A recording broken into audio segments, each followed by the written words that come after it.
Tulad ng karamihan, gusto ko rin makatapos ng pag-aaral para sa aking mga pangarap, para na rin makatulong sa aking pamilya.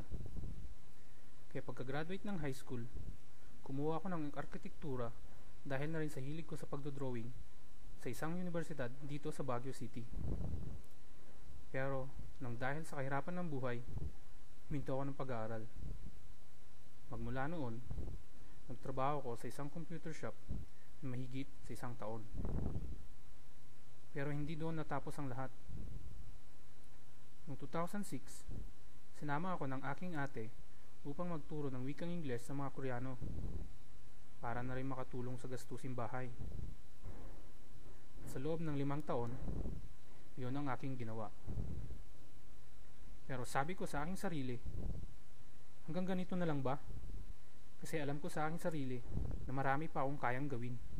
Kaya naman, laking pasasalamat ko sa aking kaibigan na nagsabi tungkol sa scholarship ng TESDA na ino-offer ng Cordillera School of Digital Arts. Hindi na ako nag-aksaya ng oras at daling-daling pumunta sa CSDA para mag-inquire. Pero nung time na yon, wala pang available na scholarship. Hindi ko rin kasi ka-afford yung training fee nila. Kaya nag-enroll na lang muna ako ng kanilang short course sa animation and design para na rin ma-enhance ang drawing skills ko. Kasi matagal-tagal na din ako hindi nagdo-drawing. Kaya nung dumating yung scholarship, kinontak nila ako kagad. Kinuha ko kagad ang kanilang creative test. Sa awa ng Diyos, sa tulong na din ng natutunan ko sa short course, pumasa naman ako sa 2D Digital Animation NC3.